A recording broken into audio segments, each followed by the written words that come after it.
investigate and trying to support and give artists tools, both in Romania and in other places, towards entrepreneurship and how to better organize themselves, how to better gain access to certain resources, also get inspiration and start new collaborations. I don't know if there is something else that I forgot, but I think as a very brief introduction.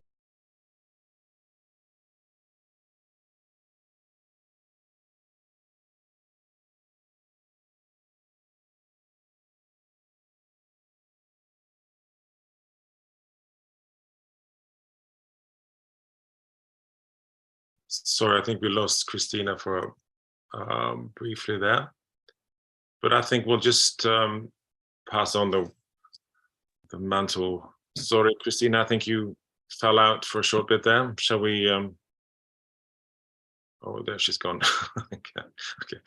So, Stefan, I will give you the floor for the next about 45 minutes. Stefan is the chair of Young Artist Society in Norway, but also an artist, as most people working in the arts, possibly apart from me, are. So Stefan, please, the floor is yours. Thank you, Aslak, and thanks, Christina. Hope you managed to stay on. Of course, there's always the recording after. So this webinar has the ambitious title, Understanding the Norwegian Art Scene.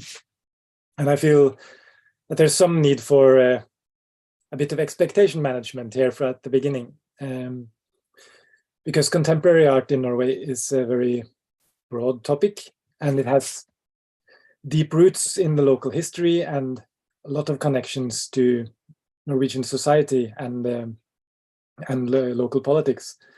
So I hope to be able to give you some understanding from this presentation, but I think what I feel it's important to stress here at the beginning that this is my understanding of the Norwegian art scene.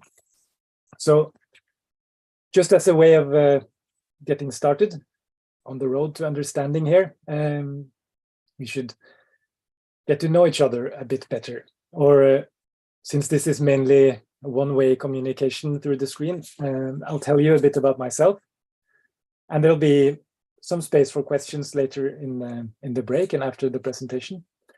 And then you'll be welcome to present yourself if you want to. My name is Stefan Honluken, and I'm an artist. And I have prepared a PowerPoint presentation here for you. So this is maybe a way to situate myself in art history already with these presentations. Let's see if I can make this work.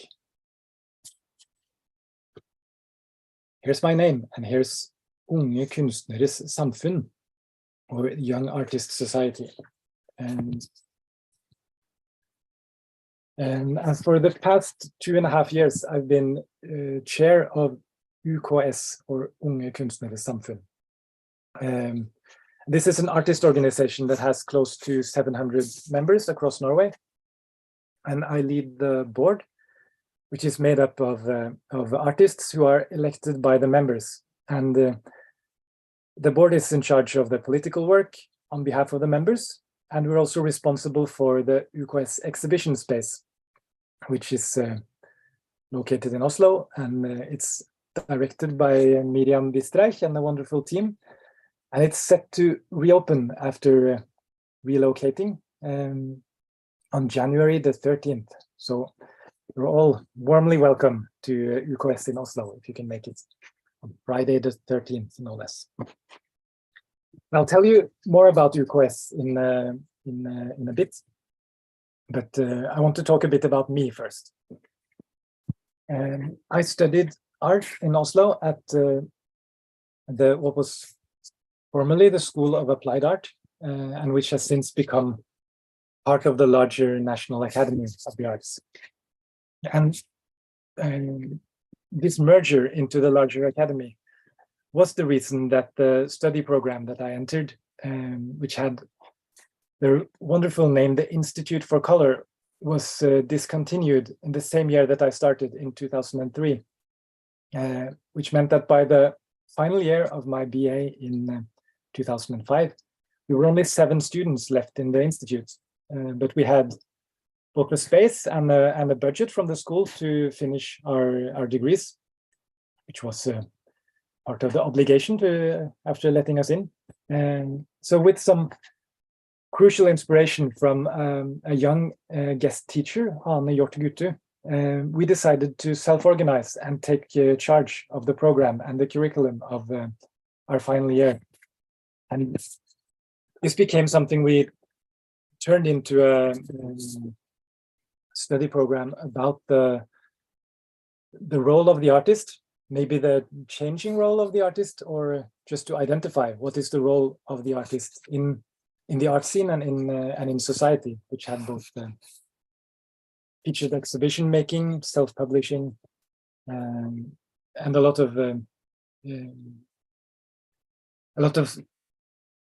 producing and distributing of artworks, and mainly as discourse, maybe. And by the spring of that final year, 4 of us had decided that this our making our own education as students was an artistic practice in itself. So along with Ingrid Lønningdal, Silje Hogstad, and Elisabeth Schei, I set up the artist collective, the Institute for Color, which was the name of our study program. And we had, as far as I know, the first collective exam and graduation in Norway as an artist group. And the 4 of us continued to work together under this old school name for about a decade. But for this presentation, I think the key word to take away from that is organizing, or even self-organizing, as something we can bring to the Norwegian art scene in order to understand it better. There's one more story I want to give before ready to dive into the art scene itself. And this was from, or started about a year after I graduated with my MA in arts. And this is now in 2009. And for a reason that you'll come to understand later on in the presentation, Oslo had a really vibrant artist-run gallery scene at that time. And in the back room of one of these artist-run galleries, a space called Record, I shared the studio with my colleague Stian Eide Kluge. And that gallery closed as the lease came to an end. And Stian and I had to look for a new studio. And as luck had it, we just chanced upon a really amazing place. It was this tiny timber house with the green asbestos plated exterior and the loud orange floral pattern linoleum floor. And through the back door, it was partly enveloping this tiny house was one of the last remaining industrial lumber yards of downtown Oslo, with a crumbling floor and concrete walls and a high skylight ceiling. And for various reasons, there were the larger art institutions in Oslo all seemed to be dead or dying at the time, around 2010. So we opened 1857. It was an artist-run space that showed young, or mainly young, international artists, and where we produced new works, mostly on site and in close collaboration with the artists. And we ran 1857 from 2010 to 2019, when we called it quits there for and went on to other projects. But for the purpose of this presentation, I think 1857, or this artist-run space, offers more of a question, like what is the use of art institutions, and maybe coupled with a do-it-yourself attitude that we will also come to recognize in the Norwegian art scene. So this has brought us up to 2020, or at least me in my biography here, and that brings us to UKS. Let's see if I can start that. Here we are, UKS, animated background.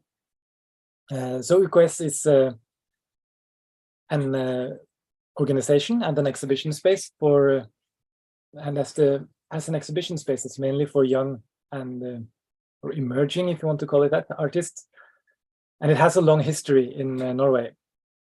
And in fact, one of the projects that I took over when I entered UKS was a long-planned 100-year anniversary to be held in 2021.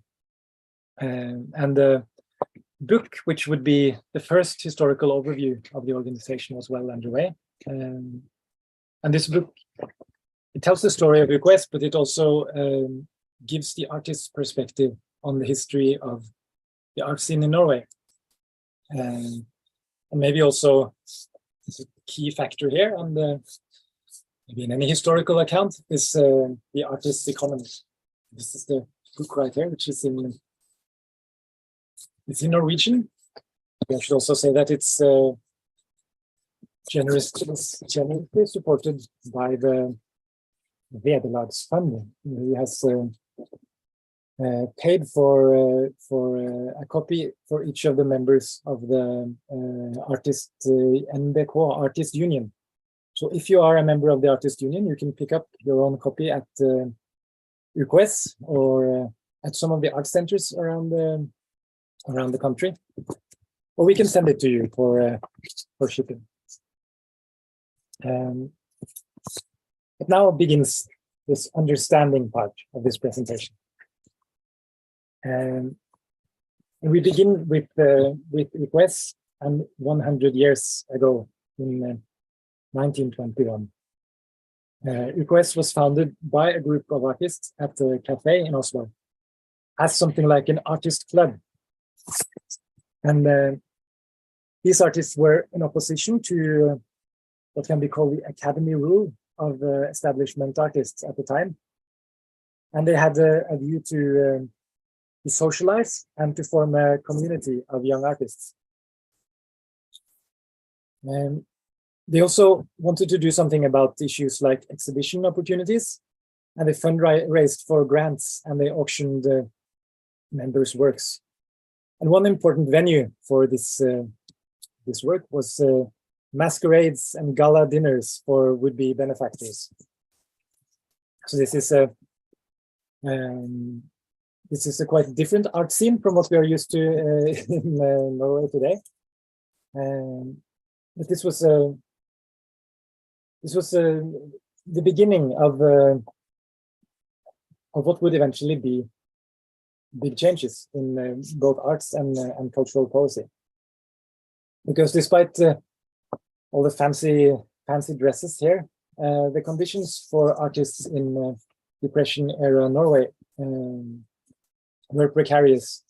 It was hard for artists to make a living. And this inspired UKS to set up a goods exchange central.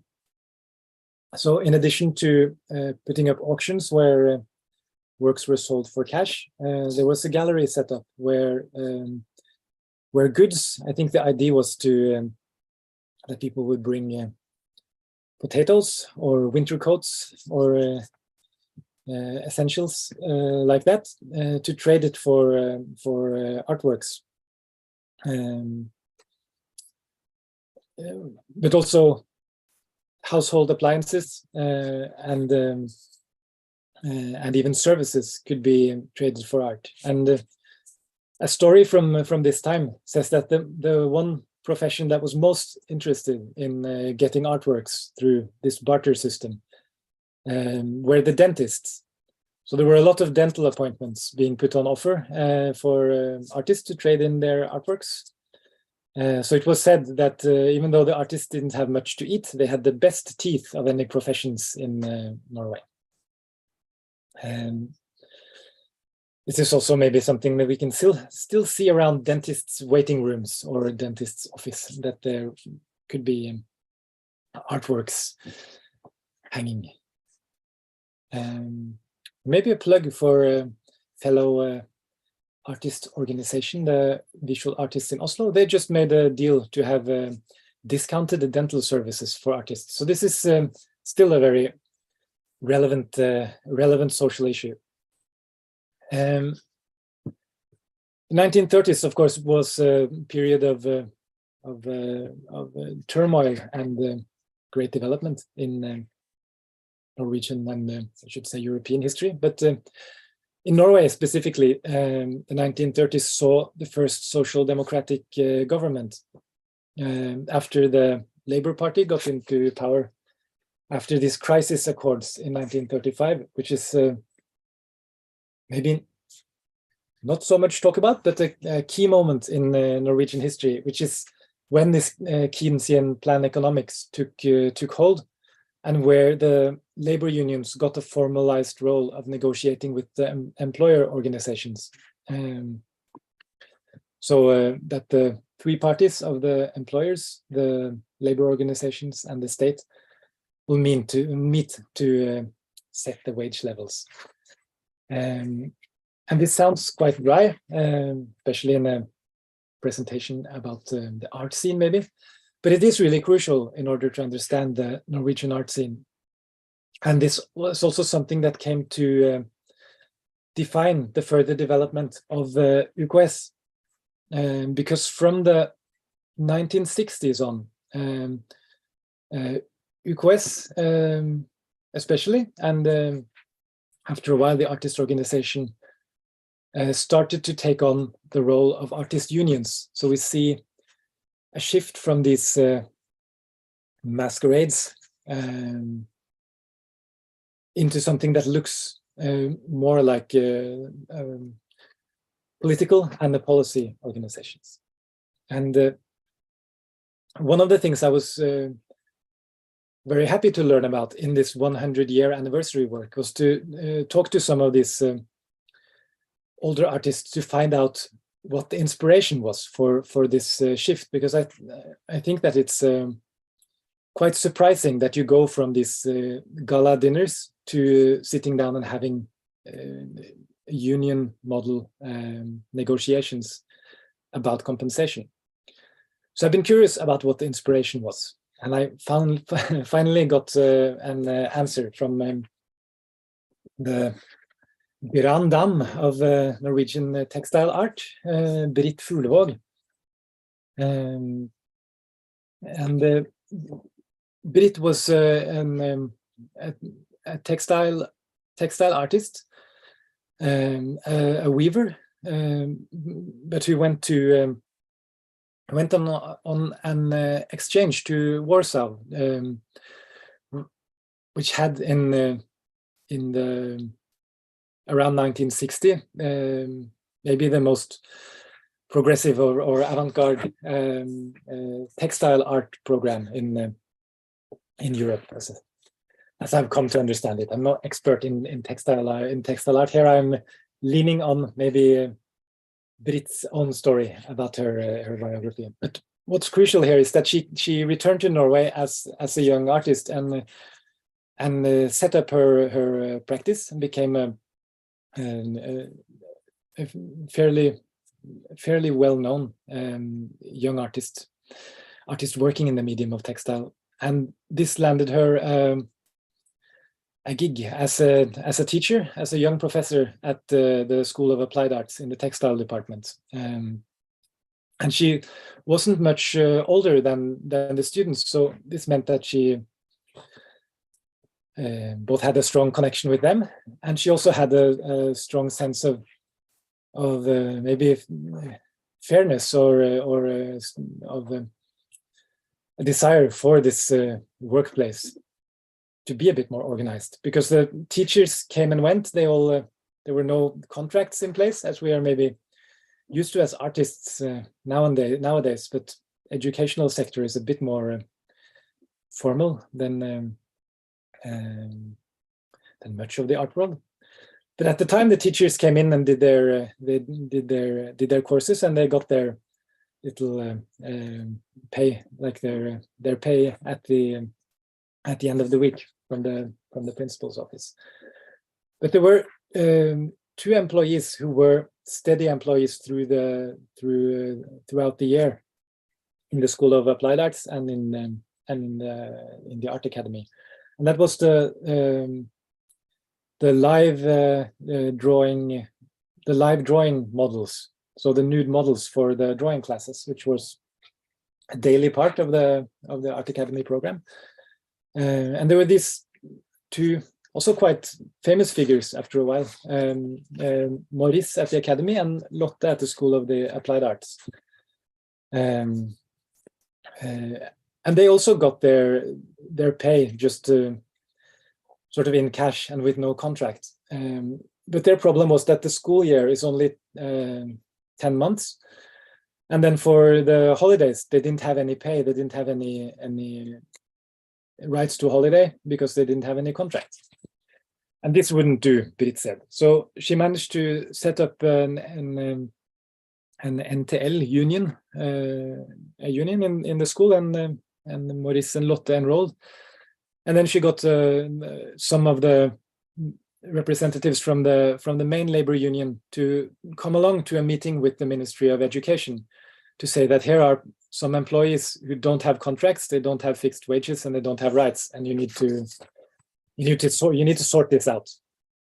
But she says that she met a very dismissive bureaucrat in the Ministry of Education who said that, bah, these art schools, there's no, like, what's the need for artists, and why do artists need to draw people anyway? Can't you just draw some fruit baskets or something? And then Lotte stood up in tears and she said, I'm no banana, and started crying. And then the labor union representatives rose up and said, this is scandalous. We are calling a major strike if this is not resolved. And then the Ministry of Education person said, well, we don't want to risk any trouble like that over two models. So we'll get the contract, and they got the fixed employment, and the union was set up. And Britt says that just on leaving that meeting, she thought, is it really that easy? You just formalize your organizations, and then you make your demands, and then you are heard because you have the right on your side.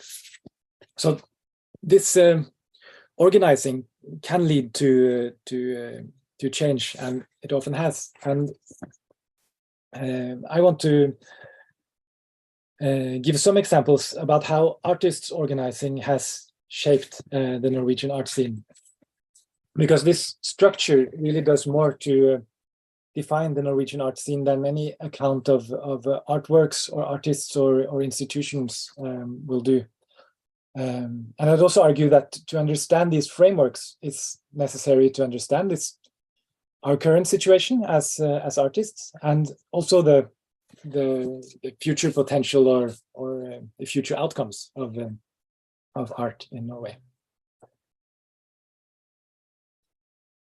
And let's see, much of the activity of UKS as an artist organization, and then from the 60s on and as an artist union, has still been in the form of exhibition organizing. So it's not that we're leaving exhibitions or artworks behind here, but these things take place against a backdrop, and maybe also with some agency into both policy and into living and working conditions of artists. So it is very telling that one of the decisive moments in the development of Norwegian cultural policy came through an exhibition at UKS.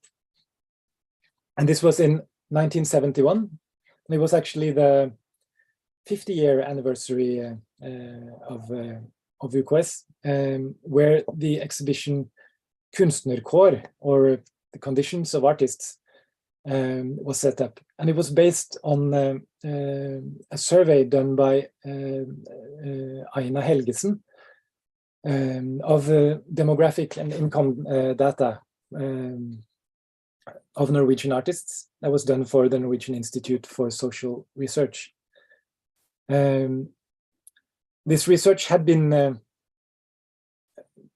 some years in the making. I think the survey was from '69, but when it was presented, and here you can see in the picture that it's some of the numbers here they're framed in these golden frames and put in a very obvious artwork style presentation, and this was in order for maybe the artists to read some of this data, and also to make sure that everyone knew that this was something that was open knowledge to everyone, because this research told of systematically precarious living and working conditions for artists, where really no one was making any money. Even the successful artists who sold a lot had very little. If you calculated this into a wage, there was very little left to live from. So this galvanized the artists and called them into action. And there are some of those who are involved who have received a lot of credit, and some have received too little. And here I think it's better to just pass on mentioning any of the names. Just say that there was a lot of hectic activity. There was a lot of meetings, conferences, and seminars, and a lot of different proposals that just both came up and were discussed, and some of them dismissed and developed. And this was also discussions that united visual artists and writers, actors, musicians, in making demands for a more ambitious social policy. And these key demands that grew out of this, that have really stayed with us for the half century since, are these. It's the fair compensation for the public use of art, an increase in the public use of art, and a minimum income for those not covered by the above. And there was a lot of ideas and discussion around these demands as well, that laid the groundwork for cultural policy. And this led to a formalizing and expansion of some key parts of the artist's economy. One thing to mention is a 5% art sales tax that had been established already in 1948. Maybe I should say that it's on the basis of a proposal made by UKS in 1939. This is a collectivized tax that's managed by an artist-owned fund, BKH, the Visual Artists Aid Fund. It was also called For Young and Needy Artists originally, which I think is a wonderful way to specify it. But this is grounded in legislation, so not in cultural policy directly, and it goes into then a fund that's owned by the artists. And then there's another important fund for copyright fees, or Vedlagsfondet, that came later in 1985. But this is also based on this idea of a collectivization of artist rights. And in this case, it's the copyrights for works that are owned by the state and exhibited to the public, where the artist unions negotiate for a compensation fee, which is then distributed to artists through a fund. And these two funds come in addition to public support to artists that come through grants and stipends, and also, of course, the income that artists themselves get through sales and commissions. But this means that about 2/3 of the grants that are available to artists in Norway come through funds that are owned by the artists in a collective way. And one important effect of this is that that artists elect our own stipend committees, who review all the applications, and that they do this work both for these artists on fund, but also for the state stipends, because since the work is already done, there are no other experts committees who could do this on a competitive level. So it's an important service, and maybe an important way to protect this stipend process that the artists do in serving on these stipend committees. But this also means that all these artist stipends are granted by a committee of artists who are elected by the artist unions, which again means that the artist union membership is high, since it offers real influence. And this is quite unique, even among the Nordic countries. And I'd say that in Norway, it's even cool to be a member of an artist union, which I've come to understand that isn't the case in many or most other places. I would say that, of course. But the key to this influence is for the artists to organize, of course, but then to identify parts of the art economy where we as artists have ownership or some sort of legal right that can give us the basis for negotiation. So copyright is one such right, and this droit de suite, or this tax on art sales, which is in Norway also on the primary art market, or the works of art that's sold by the artist directly. Contract law would be another. There could be various conventions or other things that bind the state, where artists are parties and can negotiate. And I think this would be key for artists to organize to better their conditions anywhere, which I think is an optimistic part of our times, is that there are artists unions and artist organizations being set up throughout the world in order to counter precarious labor conditions and social conditions. And also the key to making these negotiations is, of course, that we are able to set up something where we can negotiate collectively. And this is a lot of work, and it is challenging to organize individualists, as artists often are. But by setting up something that's robust and that's grounded in law and not in policy, or grounded in rights, it means that you can set up something that can last for generations, like these agreements that we've seen here in Norway. Maybe I should mention also now, before the break, the third of these 3-point demands that's more of a sad story in the Norwegian context, this minimum income for those not covered by the increase in compensation and sales. But it is a really key demand, especially considering this post-pandemic economy. I think this is something that we would do well to give more attention, both on the artist union side, but I think also as artists and as societies. I think I will get more into how this groundwork or framework has shaped the institutions that make up the Norwegian art scene. But maybe this is a good place to take some questions, or maybe to start to. Yes. Yeah. Thank you, Stefan. There was a question in the chat. Let me see if I can find it. It says Institute of Color open for members? Question mark.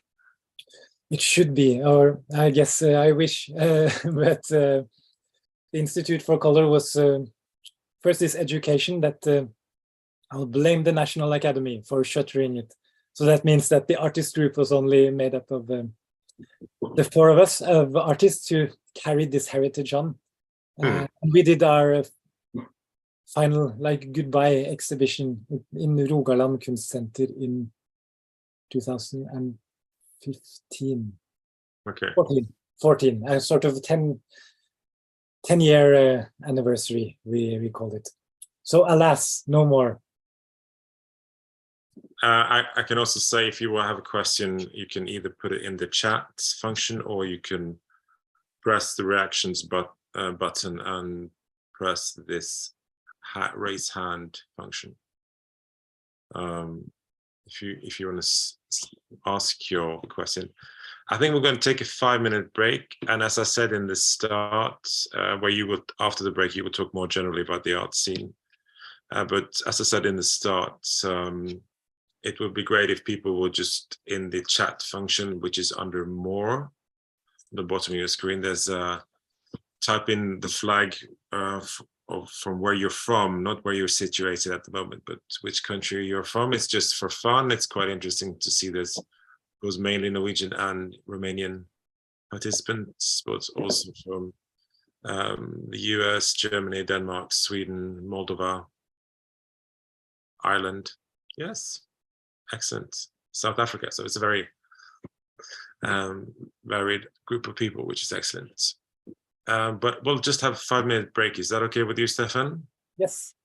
And then I'll put on some cheesy music so you remember when to start, and come back to the screen, everyone. So a 5-minute break. Thank you.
So, hope you enjoyed Herb Alpert and his Tijuana Brass. That used to be the music at Norwegian cooking shows on television when they were showing the food in the cooker. Okay, Stefan, let's just start part 2. Thank you. Yes, thanks. I didn't hear any of the music, but I've heard it before. I can imagine. Yeah, you can imagine. And I hope we. So the section between the break was quite.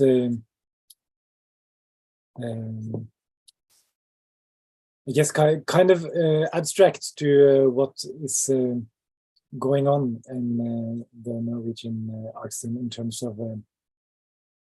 of artists and institutions. But of course, the how to make a living and then how to make work is a key concern for all of us. And I think the foundations of these conditions also do a lot to shape what can exist and what we can do as artists. Now this part will have maybe the more of a form of a list, because I would like to go through some of the some key institutions and some key actors in the Norwegian art scene that define or shape it in various ways. That means that there won't be so much time to go much into detail about any of them, but I'm also happy to take questions or offer any insights that I might have about how these things are connected and what use they are to us as artists or as cultural workers. See, there you are. And a lot of this will take the form of websites for the purpose of this presentation. Then it's also easy for you to find more information or to get in contact if you need to.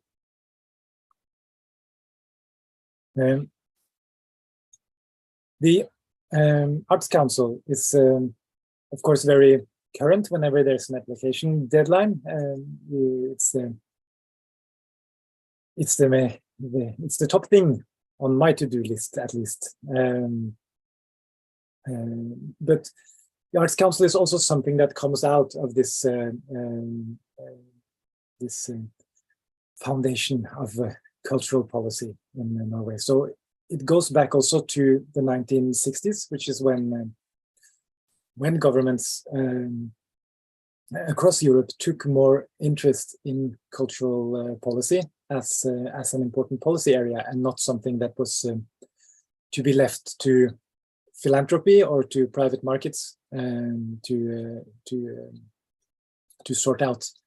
And the Arts Council is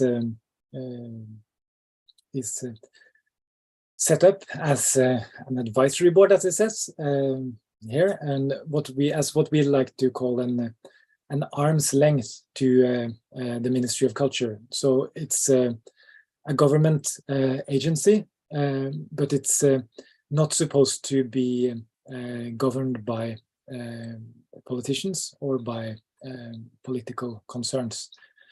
Of course, just having an arts council in itself is a quite political concern or political act. And the ways that this play out is constantly debated, I would say, but there's a back and forth between Arts Council being sort of the extended arm of the Ministry of Culture and to be the arm's length that protects artists from political control. It was set up in 1965, and at the time there was a fund. There was an art fund that was set up to be distributed among all the arts, so including music, literature, theater, as well as visual arts. The fund at the beginning was 10 million kroner. I'm not sure what that would be in 2022 money, but for next year it's 927 million kroner all in all in the budget. So that would translate to something like 90 million euros. The Arts Council have a lot of different grant schemes and support categories. I think they are also the ones managing these EEA funds that this presentation is part of on the Norwegian side. So for any cross Europe collaborations, they're the place to go for that. They get around 1,200 applications for visual art projects each year, and those applications are read by professionals from the field who are appointed by the government, but they're also nominated through artists' organizations. So this is also a place where artists have their say through being organized. And one of the other, maybe an offshoot of the Arts Council back in the day, and one of the other big players in the Norwegian art scene is the Public Art Norway, as it's called. It was set up in the 70s as a decorations fund, so it was called an utsmykkingsfond, and it was to beautify or decorate public buildings, and that was formerly a responsibility that the Arts Council had, but it grew into a specialized task, and what's now called Koro was set up to handle it. For a long time, there was a campaign from artists' organization that the basis of this Public Art Norway fund would be 1% set aside from public construction, which is something that exists in many countries as part of cultural policy, and it did come into play in sometime in the 90s, I think, and now it's gone a bit up and down with the 1%. I think it's about 0.75% that goes into this fund on average.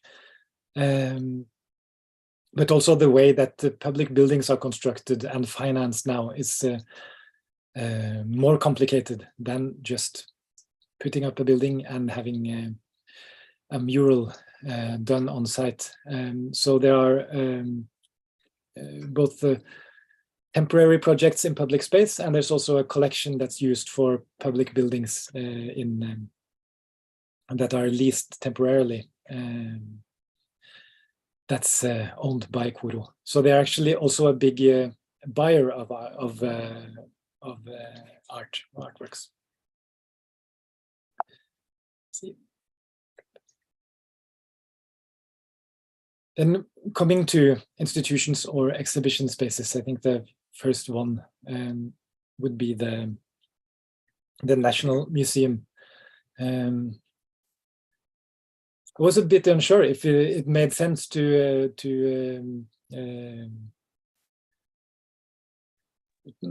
talk about or to present the National Museum first or at the end of going through this list, because it serves a lot of functions, I would say, both for artists directly and as a big steward of Norwegian art history and cultural heritage. The museum itself goes back to the National Gallery, which was, I should maybe say, used to past tense, a very classic national pictures gallery that went back to the middle of the 19th century. And had a building that now sits vacant in the center of Oslo, as the National Museum finally moved into its new building that you can see here in the center of the picture in June this year. So this is maybe the newest, most recent art institution that we have here. The National Museum was also a merger of different museums. So there was the National Gallery, the historical art collection, and also the Museum of Contemporary Art, which was also a complicated historical construct. Maybe it was set up after some debate in the 1980s and opened in 1990. So it's a quite young museum of contemporary art, and it had this would maybe be the reason to talk about the National Museum at the end of going through this institution, because one of the important functions of the Museum of Contemporary Art was to spark a lot of protests and among artists, and it led to artists setting up their own artist-run spaces and their own galleries, maybe especially in response to a policy in the beginning to not collect video art, for example, was a very good reason for the many young artists working with video art in the 1990s to set up their own exhibition spaces, which of course became as defining for that decade in Norwegian art as the Museum of Contemporary Art itself.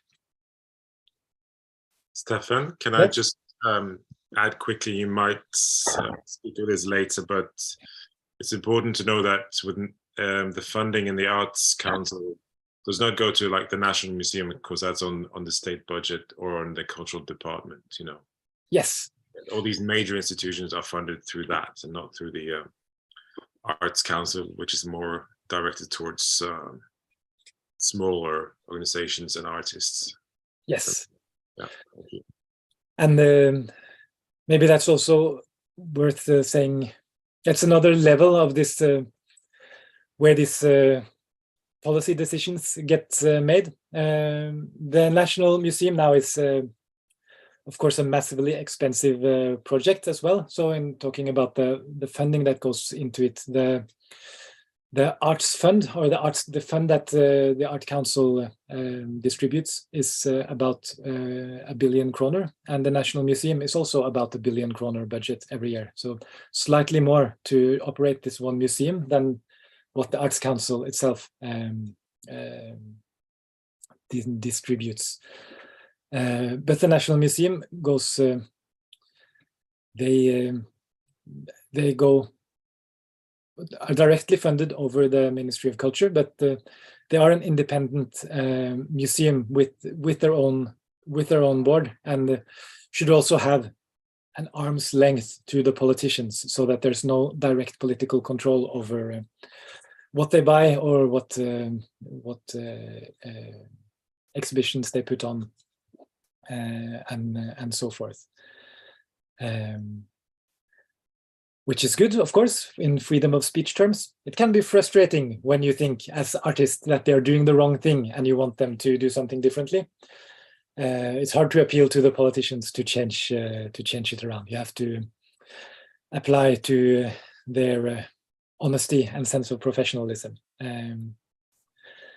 which we, of course, try to do as much as we can. But speaking of this, the cultural budget, there are a number of other museums that are funded through the Ministry of Culture and under the cultural budget directly, and these are also museums that operate independently, but mainly through public funds. And there are regional museums, like in Oslo, there's Munch and Vigeland museums set up on municipal or the city's art collections.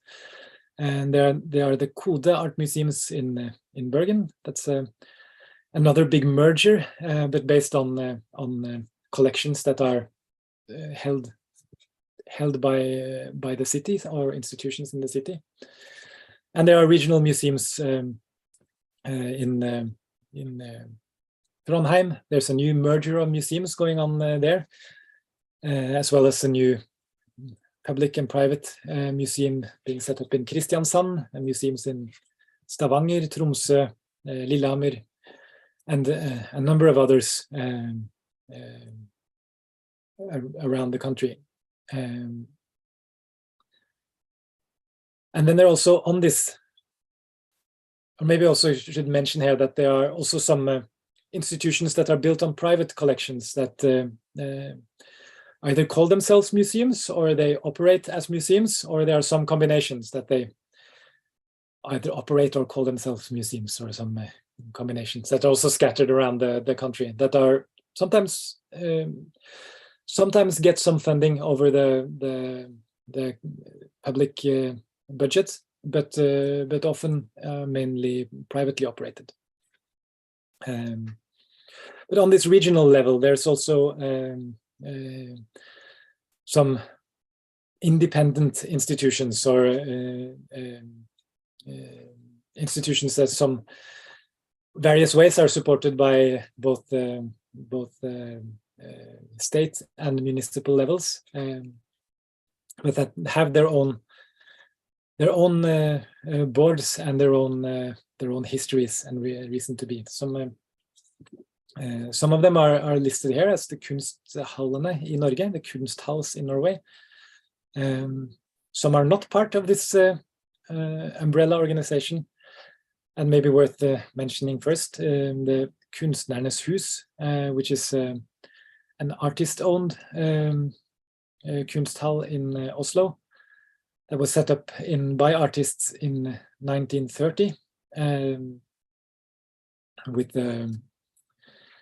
with benefit auction and a fundraiser for the artists to raise fund to build a building for art in near the Royal Palace in Oslo. And there's also, in the same neighborhood in Oslo, there's Kunstnerforbundet, which is also kind of hybrid artist-run space, which is owned by artist shareholders who collectively own a building, and they put up a number of exhibitions, also with some public funding as well, but mainly through sales.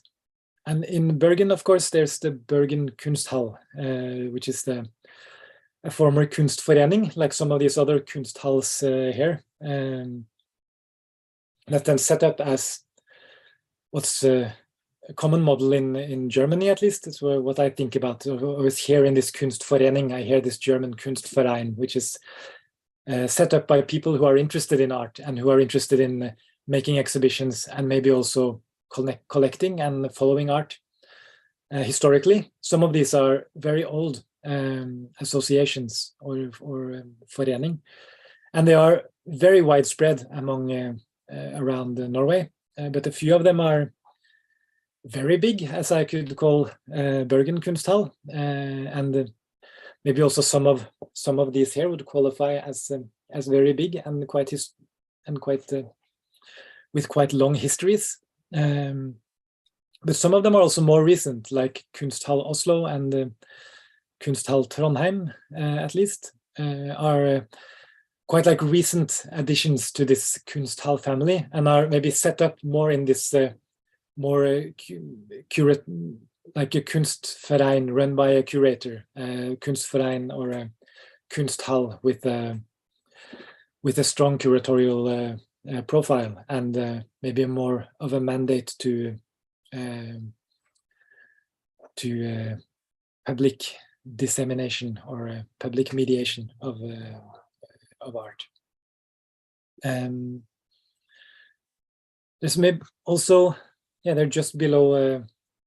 They only have half their logo here, but it's also worth mentioning as one of these Kunsthalle is Fotogalleriet, or the gallery for photographers, that was set up by FFF, the Association of Free Photographers, as they call themselves, which was an arts organization that played a major role in establishing photography as a form of contemporary art, or as an artistic medium, and not just a commercial medium in Norway.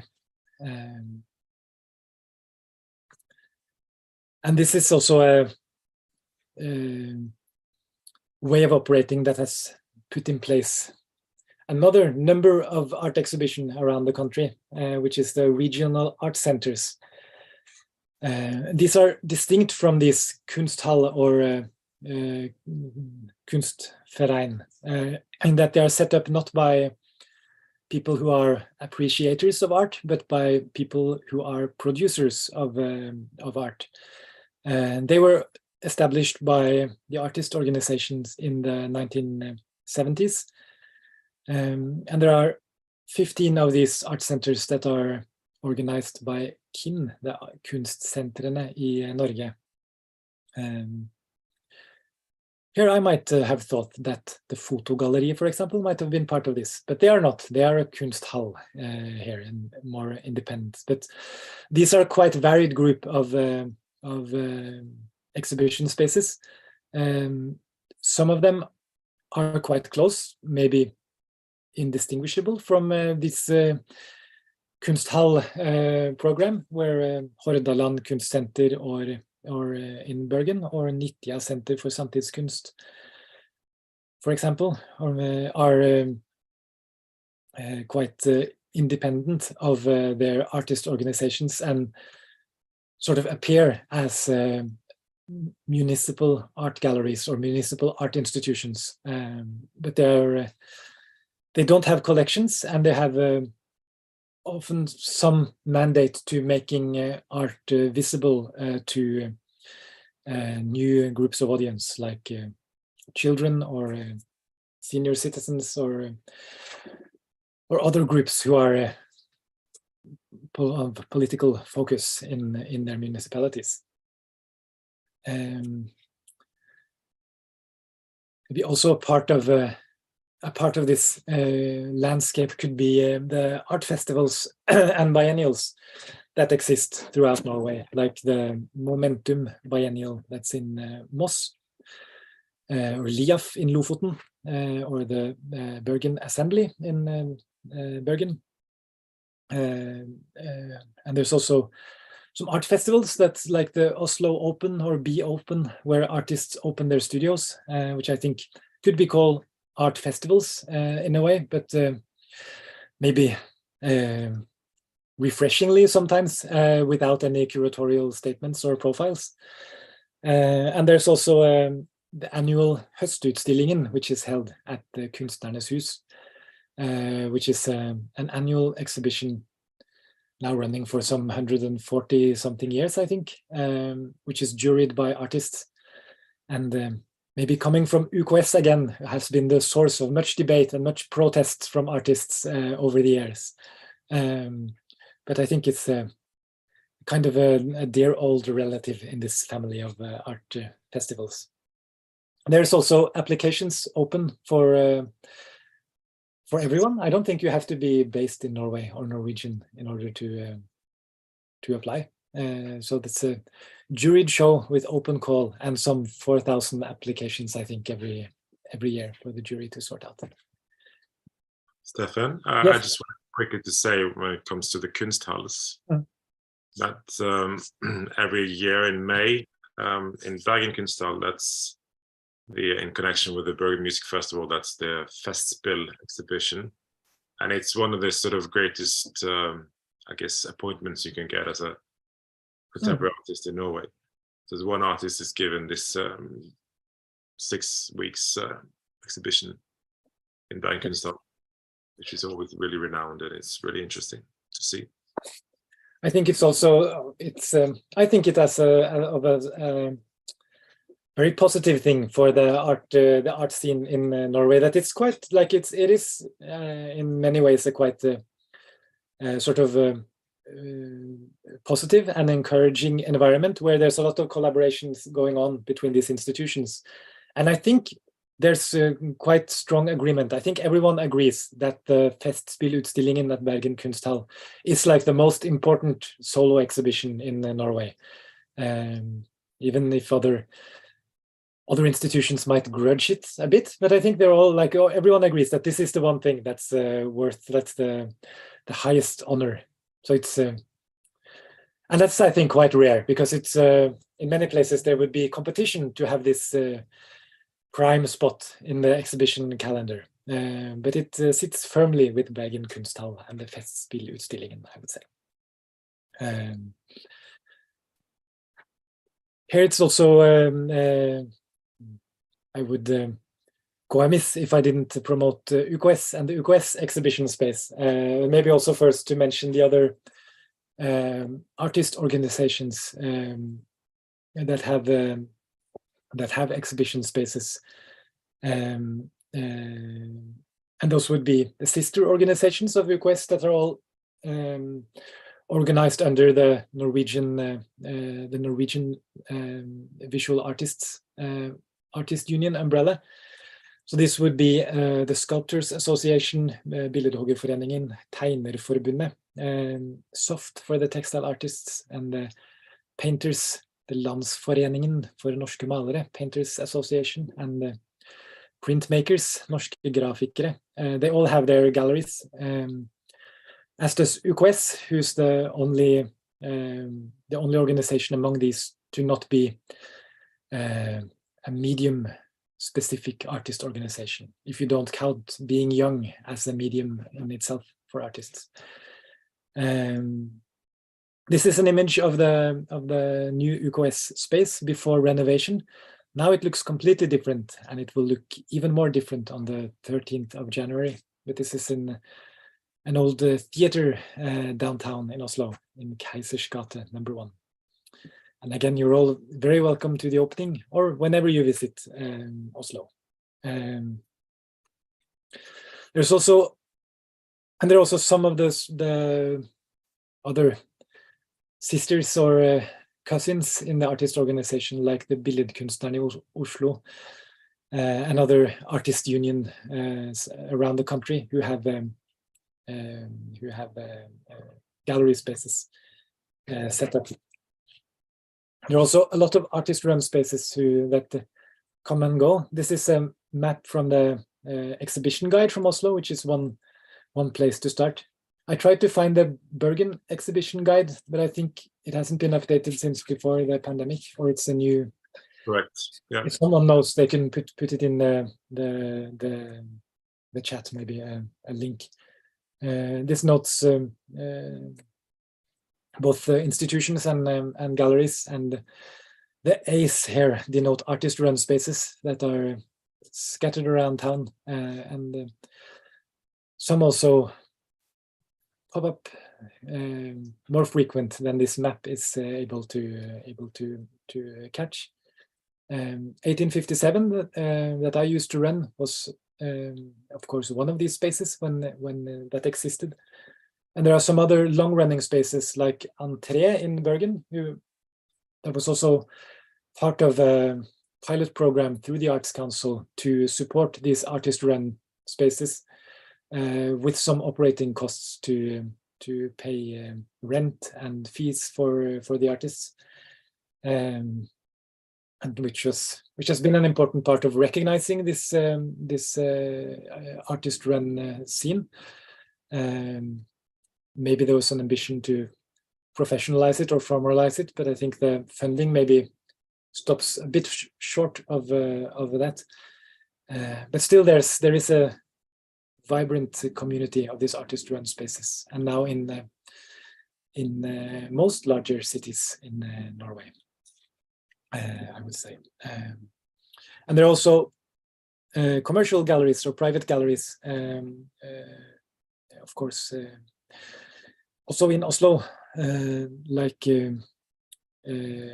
Gallery Ris or Standard, or some younger galleries in Oslo, like Sixes and Sevens or Golsa or Femten Sesse, that's run by my old colleague from 1857, Jenny Kinge, or Iska, and a number of these that can be found here. And I've spent most of this presentation talking about the policy for arts and culture, and the way that public funding structures both the artists' work and living conditions, and opportunities and institutions that exist.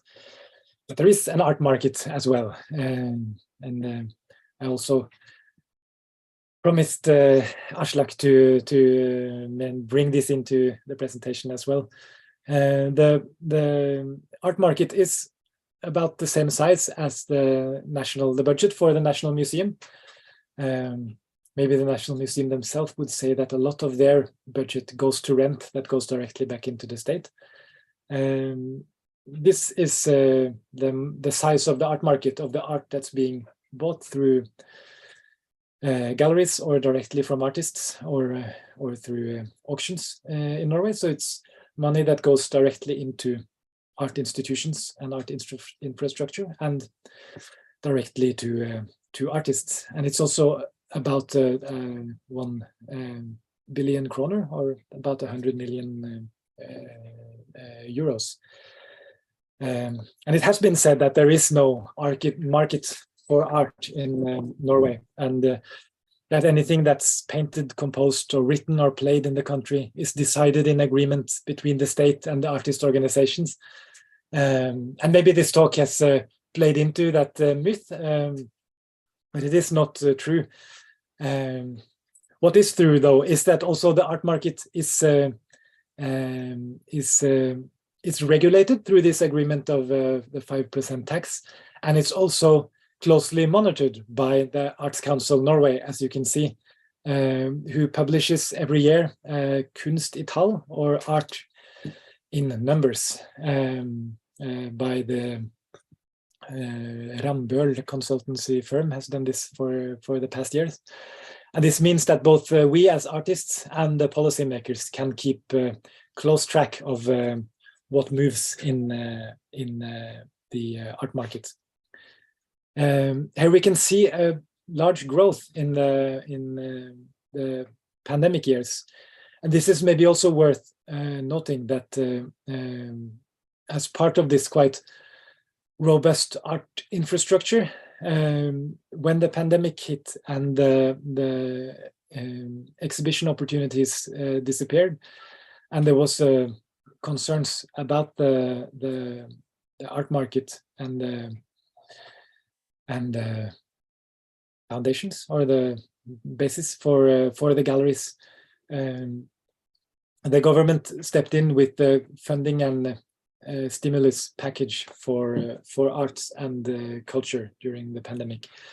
And here the artist organizations as well were very quick to call for stimulus that mirrored these same demands that the artist organizations have always done, that you need to buy more art from artists, and artists need more stimulus to produce art and to get the fair compensation for the art that's being done. And this was again the part where artists, where policy came into being. So where artists did not get much social security, or were able to get much of the compensation, or the compensation that was put in place, or the social security that was put in place. Artists did get a lot of stimulus in terms of extra market or extra buy-in. This also meant that some of the main policy goals of the cultural policy in supporting public acquisition of artworks, so that female artists or younger artists would get a larger market share. We saw a market increase in those policy goals to diversify the art market from this stimulus packages. So of this art market in 2021, the female percentage of the art market, or the artworks that were made by female artists, went up to 19%, which is still quite shockingly low for such a egalitarian society as Norway. But it did improve once public funding got into the art market. So at least it helps in this lopsided market.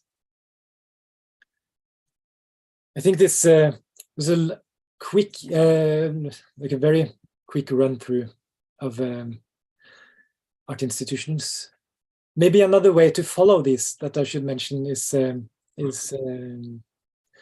the art publications, the criticism, which is a way to follow the Norwegian art scene from abroad, and also to follow it from within Norway, of course, through kunstkritikk.no, which is again a publication set up by a union or a writers organization to promote criticism of or reviews of Norwegian art. And it has an English language international edition, and it is a Nordic publication. So it is a collaboration now between Norwegian, Swedish and Danish editors. Also, the Artist Association put out Billedkunst, which is not in English. Few texts are in English, I think. Yeah, few texts are in English. Depending on the writer. Yeah, and it's recommended for those who either already speak Norwegian or those who want to learn by looking at the pictures and following along. It's a good way to pick up languages. Stefan, would you agree that there are sort of 3 ways for Norwegian artists for income through public or local funding, arts council, stipends and similar, through the art market, sales, and through public purchases? Yes. Approval and other. I think yes, and I think it's crucial to note that for the vast majority of artists, it would be a combination of these, and then it would also be a combination of some income that you have outside of. Yes, definitely, yes. So, and that's also a part of this being highly organized as artists and being closely tied to policy that's based on surveys and research on artists. There are artists surveys being conducted. Now it's been around every 8 years for the past couple of decades, and there is a new one coming out now. They say in spring. It's completed, I think, from the research institute, and it will show that artists have in Norway have an average income that's around 300, a bit more than 300,000 kroners, or 30,000 euros per year, and that about a third of that is from like non-art related income. So that could be odd jobs that you would have on the side, maybe something that's flexible that you could stop doing whenever you have an exhibition. And that is maybe also a crucial way for artists to set up for a young artist to get their practice going, is to get into a position where you have enough security that you can both continue your practice, but also be flexible enough to use any opportunities that come up. And this uncertainty, of course, was something that was highlighted in very stark terms during the pandemic, when this flexibility evaporated. And that's also very, I think, telling for artists who don't have the opportunity to do this, either for health reasons, or it could be for artists who don't have a residency permit. So artists who are from countries outside of the European economic area, who would need to apply for visas every year, or and who have both quite high income requirements that are above the average income for Norwegian artists generally, but also would have to specify where that income comes from, who are put in a very difficult situation compared to Norwegian colleagues or European colleagues working in Norway. Absolutely. I think I'm going to open up for questions. I'm just going to briefly show you, if you see my screen now, that's on visp.no, on the resources, again, with the places you showed earlier, Stefan. Yeah. You could go here and look for, say, galleries, spaces at festivals, and you can go to like Eastern Norway. It's all in Norwegian, so you just have to, if you're non-Norwegian speaker, you just have to assume what these things are, and then you can press it. I hope this link works. It does. Excellent. But yeah, this is a tool for not only for members but for non-members if they want to go into to have a look overview over the Norwegian art scene. There's also organizations like Bono and Landsforeningen Norske Maler, all these type of different organizations. There's a big, huge forest of arts organizations in Norway. Let's see if there's a question here. Yeah. There's also a Norsk Kunstårbok, Norwegian Art Yearbook, is a bilingual publication that existed since 1992. It's a good way to get to know the Norwegian art scene as well. And Christina, I don't know if you can read this in the chat, Stefan. Yes, I can read it out here. Would you say that the art scene is also accessible for artists and creatives outside of Norway, or people living in Norway without having Norwegian nationality? Are there many projects in collaboration that you see happening? And yes, would be the first answer to that. I think this has been one of the largest changes of the art scene in the past couple of decades. And I think this is a way that we as artists have been more closely drawn together globally, but maybe especially in Europe through both like partnerships and collaborations between institutions, but also maybe partly through cheap air travel, which I guess we can start feel more guilty about now, but I think has played a big part in, it did play a big part in setting up 1857 as a very low cost, low budget international art space. And there are, of course, a number of these art spaces around the world that has created networks of artists across borders.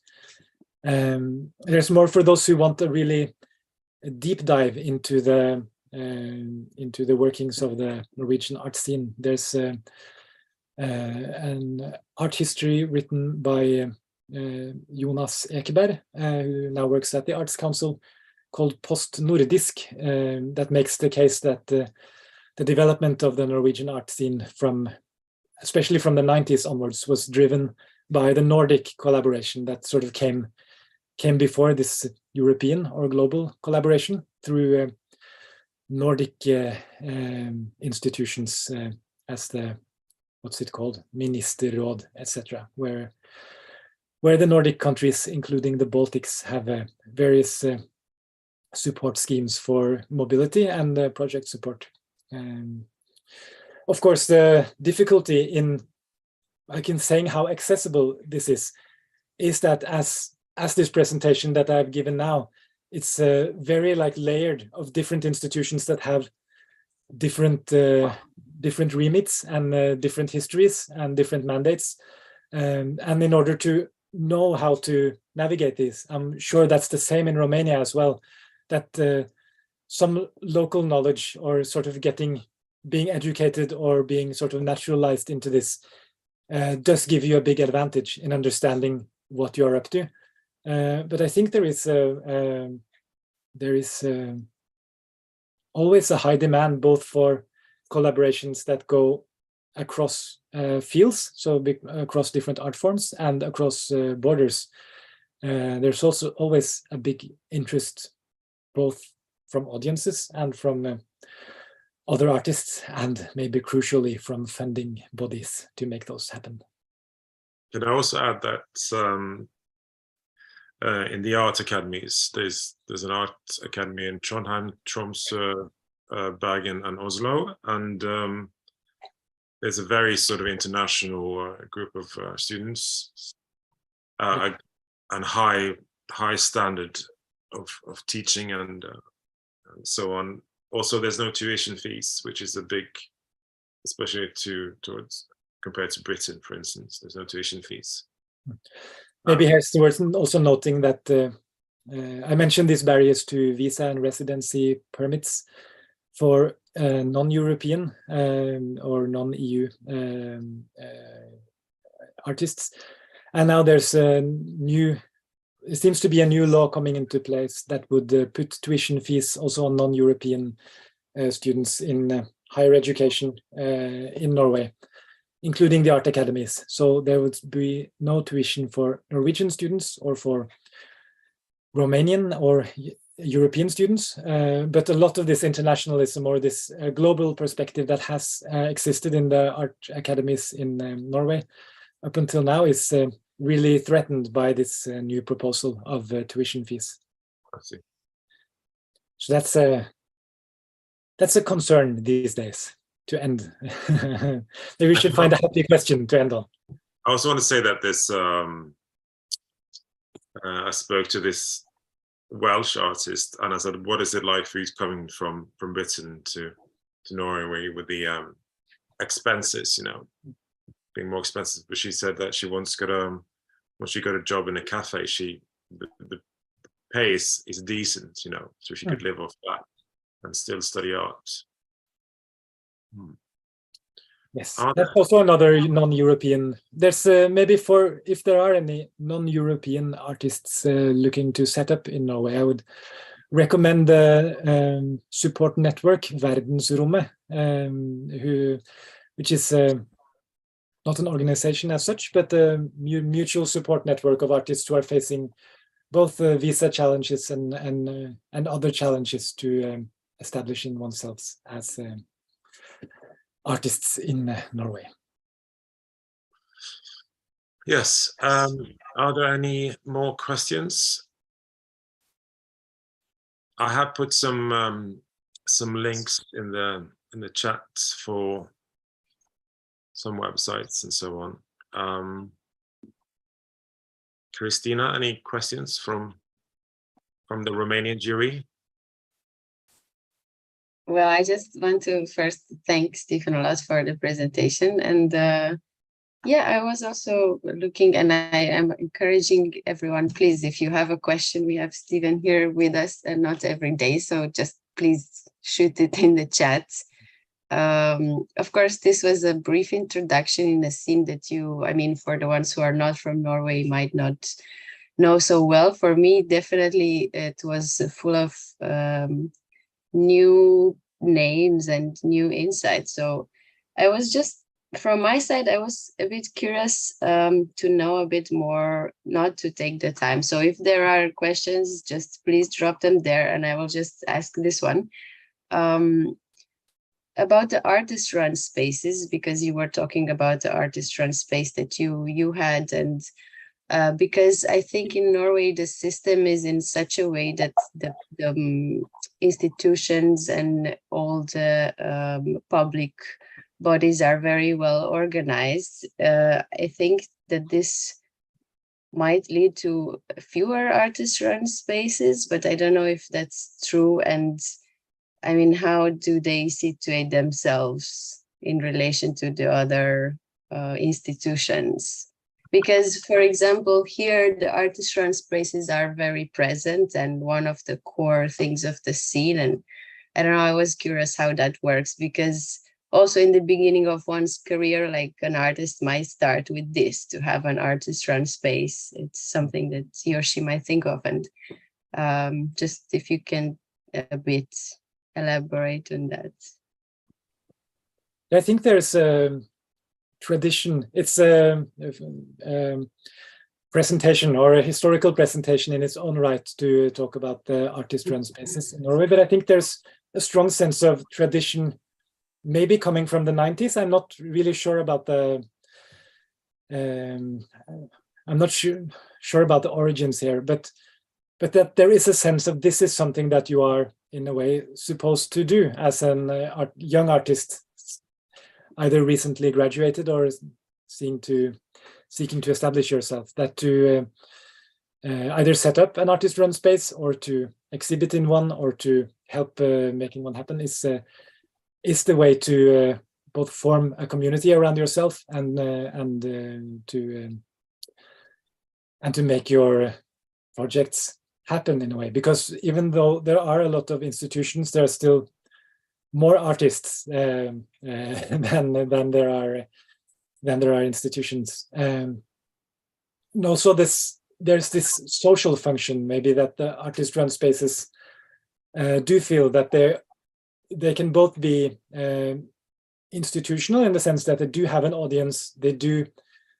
in a way break barriers or showing something that's new or avant-garde or some like developments in the arts, but you also have this important function as a sort of extension of the studio or a place where you meet and you hang out, which is something that artists working by themselves in the studio always want. This is like there are two parts of the artist-run space. It's the art that's on the wall, and then there's the lukewarm, free or cheap beer that you share with your friends. And I think they're both equally important in making the scene happen.